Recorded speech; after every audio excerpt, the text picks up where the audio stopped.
Yes? I was thinking, maybe it's not related to this, but you know, on the iPhone you have the application of Siri, Yeah. for example. Yeah, Is it like a premature version of Siri? Could you see what's going on there, or are on our way to that in the future? Or?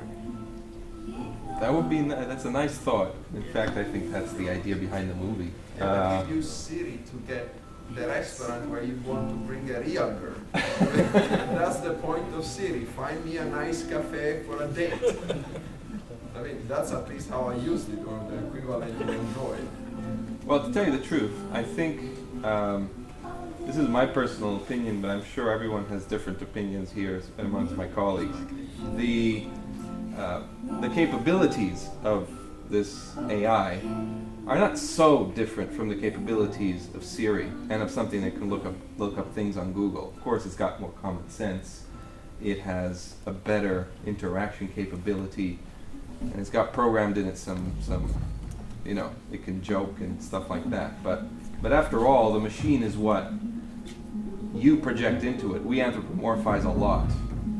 We anthropomorphize much more stupid things, like robots that barely move their head and make cute sounds. People immediately fall for them. So I think that's, in my opinion, what's really going on here. Of course, this is way beyond what we can do today, but regarding what we can do today, what is the real problem? Okay, like here there are, this is a bit more on technical side, but let's say leaving aside voice recognition and all this kind of problem that we know we can't do, like what is the state of a chatting bot nowadays? Can it really chat? Because I remember in the first days of the computers there was Elisa. yes. I was very tempted to put Eliza on the video. I did, in fact, in the first version of the video, and it was so boring that, you know, it was so stupid that I didn't. I don't know if you've tried recent ones. They're not much more advanced. Actually, the Turing Test was passed multiple times. Yes, that's true, but its original exception was passed first by Eliza, although that was really stupid. I agree with that. But on the other side, there were other cases in which it was passed much more brilliantly, and it wasn't just playing chess. It was actually passed because the human thought that it was chatting with an actual human being. yes, well, Yeah. actually, reading about that, that's a very good point. However, in these competitions, the judges always know that there are one or more machines and one or more humans. It's happened also that they've, in a counter test with only humans, that they decided that, well, one of them must be a machine. But you're underestimating the stupidity of the humankind.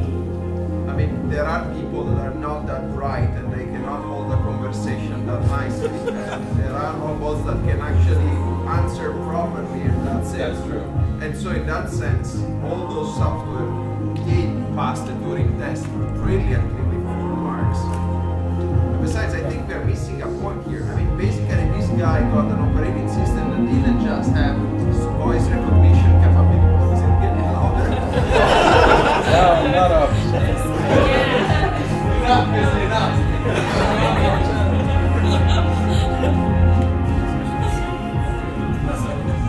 Hold your thought for a second, please. Hold your thought. And then, there. Now say your thought. It's not that interesting in any case, but the point was that this guy had an intelligent operating system. I mean, something that could think, evolve, reason, find information, but not in the stupid Siri manner, but understanding the meaning of what was reading. That is basically what we cannot do. And then, the only thing that it does is to fall in love with a piece of software that had endless capabilities and possibilities. He could do whatever he wanted. But instead, he fell in love, he had weird sex, he got dumped by a bloody piece of software. I mean, how humiliating that is for the humankind. This is one of the most, I don't know, the message that passes across this movie is like, we are a dumb race and we need to get extinct. Well, these movies always say more about humans than they do about robots. I completely agree, yes. Talking about robots, this movie goes very much, no, I don't need it, I think I can shout. So one of the ideas from the 80s is embodiment, right? Yeah. And the body features a lot in here, but they seem to be pushing in a more old school AI direction that you can have intelligence without a body. What do you think, Federico? I'm not Does the it only make sense? researcher in here. A lot of people are. Yes. What do I think? I think this microphone doesn't work because it's not on. I think embodiment is not the most interesting thing for me, personally. But on the other hand, I believe that this is a bit misleading because you need a lot of intelligence even if you don't communicate with people. You, as I said earlier, you need similar forms of intelligence, similar forms of common sense knowledge and of interpretation if you just want to open a bottle. And it can be any bottle.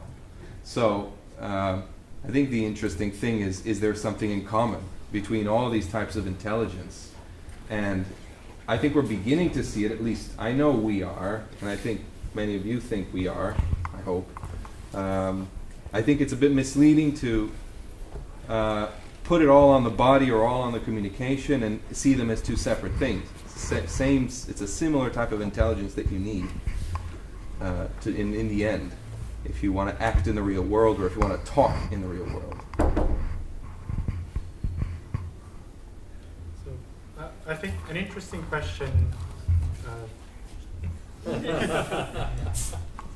I think an interesting point of this film is that the OS, when it's switched on, only has what's been programmed into it, but it's given the sort of open-ended ability of evolving, and that's ultimately what allows her to compose, piano songs and make up the lyrics to the song on the fly when he's playing the guitar and all of these things, and also that they design better versions of OSs. So that's what I'm wondering is why we haven't seen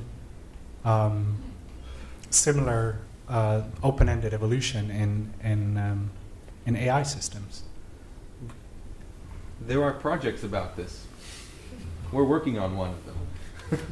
Learning from experience. It's called the RACE project.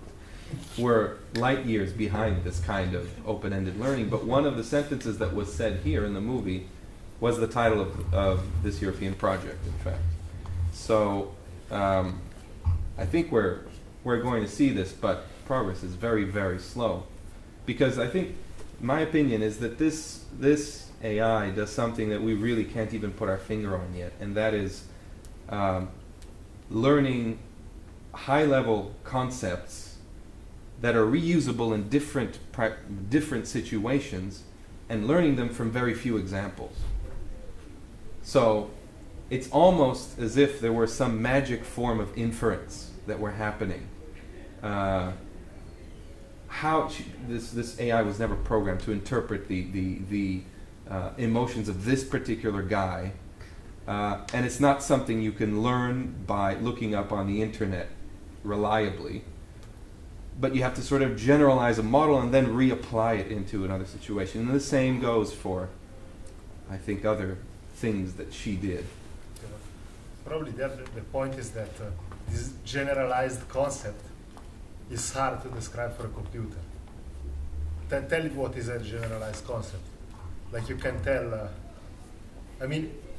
inferring from experience that Google already does. Has it ever popped up a wrong ad for you on Gmail? Not for me.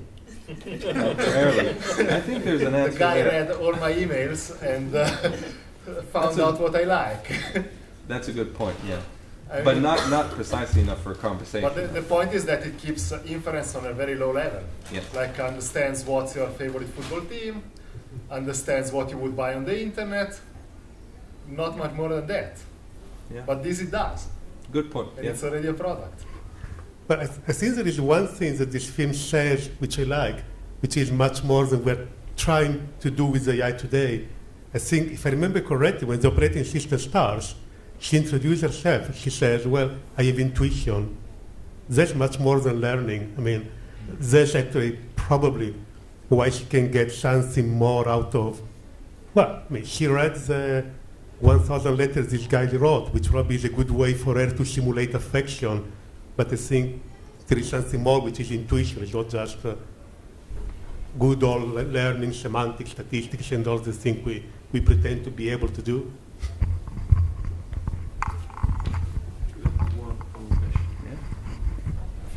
Or observation. So, well, I have just one observation that for sure that was not open source operating system. If that was a company that wanted to suck as much money as possible, then for sure this operating system would know how to lie and would say, okay, I'm the only one for you, and there is no other people that I'm speaking to. You know, I think they could for sure improve it. So you mean that from the operating system side, there's a bunch of people doing the letter writing that he's doing for his company, except on a higher level? Maybe. That's a good point. Does probably Google lies to us. I mean, what Marco said before, Google only knows what's our favorite team. You don't know what Google knows. You know what Google tells you in the end.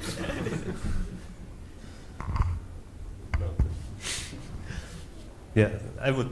Marcello is not with us anymore, unfortunately. I would second his point. I mean, we talk about artificial intelligence, but there is no artificial intelligence, right? I mean, in a creative sense, I would say like pure data inference, which is what Google does in an impressive way, but there is no creativity behind it. Like, I don't know, writing a song or whatever. And things like this simply don't exist nowadays, and I think there is no good idea how to make them, no? I'm not but sure do you I think agree. data inference itself is enough to qualify as intelligent? I have seen songs written by computers. So there's these echo state networks, for example, that are very good at getting a lot of input and then writing a random song out. They suck, but